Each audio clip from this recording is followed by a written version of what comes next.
there, it's Kevin with RogueDeckBuilder.com here with another standard deck with Rally the Ancestors. This one is going to be focusing around the mono black type list, and this I need to put the Ninth of Shrine and Ixes in here, and also the Urborg Tomb of Yawgmoth, and then of course all the white lands. But this is just, I'm loading up an old mono black devotion, and from this standard, not from last standard. And I know that there's still cards that could probably go in here from the new set. One of the first ones is Brutal Horde Chief. I think it would fit perfectly in here. But Rally the Ancestors would work very, very well with this deck, as it has access to Mogus's Marauder, which will give everything haste, as well as two really good Enter the Battlefield effect. I actually might like this one a little bit better than the mono red devotion, because just the power of Grey Merchant of Asphodel, and even like cards like Grim Guardian, and then you have access to one of my favorite cards, Agent of the Fates, that you can bring in from the sideboard, and then any deck that is vulnerable against like being Agent of the Fates, like Gnarled Scarhide and Spiteful Return, work perfectly with Agent of the Fates, because Agent of the Fates comes out on turn 3, and then turn 4 you can bestow these on the Agent of the Fates, and then it will force your opponent to sacrifice a creature. Also have access to Whip of Erebos, which we know how good Whip of Erebos is in this deck. We have Erebos himself, and we have Doomwake Giant, that all will trigger off of the Rally the Ancestors. This one's pretty sweet because it will clear, if you have Doomwake Giant, it will clear the entire board, most likely if you have like 4 enchantments in the graveyard, and then you are able to Rally the Ancestors. The problem with this version is you're most likely going to want to rally for 7, which is a lot harder to get up to than say the 6 in the red version, because you want to hit the Grey Merchant of Asphodel. You don't absolutely have to, though. Grey Merchant is not a must. And it would look, if you didn't have Grey Merchant, then you could cut it down to even 3, and that's very easy for 5 mana. Yeah, for 5 mana you could do a deck without Grey Merchant, and it would look something like you'd get back Mogus Marauder, the Night Howlers. Night Howlers would immediately die, though, is the problem, so I don't know if you'd actually want them, but they would see the Grim Guardians. And so you go Mogus Marauder, you have Grim Guardian, you have the Herald of Torments, you have Gnarled Scarhide, and Spiteful Return. And I'm sure, like, probably Brain Maggot would be another one you'd want in the deck. And then the Grim Guardian would see all of these and then do damage, and your opponent would lose life equal to all the enchantments that came into play. And then you'd actually be able to give all your guys haste and probably swing in there for the rest of it. So I don't know how many you'd have to have. It would definitely be relying more on Grim Guardian. The good news is that if you're in mono black, we do have access to Dark Deal, which would be a way to throw everything in the graveyard. But with an aggro list like the mono black aggro, you can easily just swarm the board, and your opponent has to deal with that, or they're just going to die just from the aggression. By say turn 3, you've gone like turn 1 Gnarled Scarhide, turn 2. If you go a more aggressive route with like the Blood-Soaked Champions and the Tormented Heroes, you can go turn 1, and then turn 2 we have you can cast 2 more 1-drops, and then turn 3 Mogus Marauder, attack in for or probably around 10 damage if you've already got them down to a 10 life. And then if they wipe the board, then turn 5 you can Rally the Ancestors for 5, which will bring back every converted mana cost 3 or less, which is hopefully like Mogus Marauder and a few other things in the graveyard, and then swing in for the win. So there's definitely this route as well with the Rally the Ancestors. So far, I think that Rally the Ancestors is incredibly powerful. Again, you also have access to Brutal Horde Chief, and then we can go for that 6 strategy.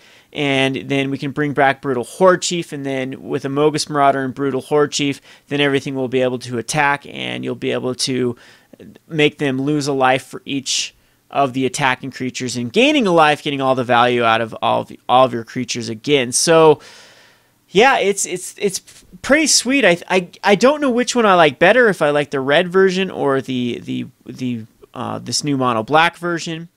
But Rally Ancestors does definitely seem to be competitive enough for Standard. I know that in the past that I was able to do a good job with both Return to the Ranks and Immortal Servitude. Both of those ended up being 2 of my favorite cards ever. I'm loving Return to the Ranks in Soul Sisters. It's absolutely one of my favorite cards for especially the Delver matchup to bring back all the cards in my graveyard. And again, Return the Ranks is not a card you need to brew around or build around. In Soul Sisters, I don't try to put a bunch of stuff in the graveyard. Like, I'm not a Martyr proc version. All my stuff are going to go to the graveyard by my opponents killing them, and then Return the Ranks on like turn 7, 8, especially against UWR control. This is just backbreaking when you bring back all of your 1 and 2 drops back from the battlefield back from your graveyard onto the battlefield. So this one, Rally the Ancestors, again, you don't necessarily have to brew around a whole enter the battlefield type effect when you can go the haste route. But in this case, like the deck is synergistic by itself. You have like this very aggressive curve, and then you can use that as a recovery from like a board wipe very easily, and then it gives the deck just what it needs, which is that added bit of range after a board wipe, after your opponent quote unquote is stabilized. Now there's a few other things that I thought about. I'm not going to do a separate deck tech for the Rally the Ancestors, but if Rally the Ancestors does stay, and I'll have to check with a judge to see if I'm right on this, because I think that if it changes zones, then the Rally the Ancestors does not exile, right? Because most of those exiles, like Whip of Erebos and a few of the other ones, say if it would leave the battlefield, exile instead. Rally the Ancestors just says we're gonna exile them at the beginning of your next upkeep. So I believe that if they're dead and in the graveyard, then they no longer become exiled from Rally the Ancestors. So you can go like a Butcher of the Horde type strategy and bring in a bunch of stuff with Rally the Ancestors to feed your Butcher of the Horde, or any other sacrifice or return to your hand type effect. I think can be abused with Rally the Ancestors and you're returning creatures from your graveyard. So again, I'll have to talk to a judge exactly. This is where Magic gets all muddled and confusing. So let me know again if there's any cards that I missed in this mono black, or if you have any other combinations with Rally the Ancestors. I know that was my 10 out of 10. It wasn't even nearly on my top list, because one of the reasons is I just didn't see, at first glance, I didn't see the true power of this. I'm like, I can see enter the battlefield effects, but nothing else. I completely overlooked haste, and haste is huge, especially when it's paired with Mogis Marauder. I think Mogis Marauder is the MVP with Rally the Ancestors. So one of the very first decks I'm going to brew is definitely going to be the Rally the Ancestors Red and Rally the Ancestors Black. What's really cool is they're both enemy colors, which means we have access to the like caves and Battlefield Forge, which makes it a lot easier just to splash for Rally the Ancestors.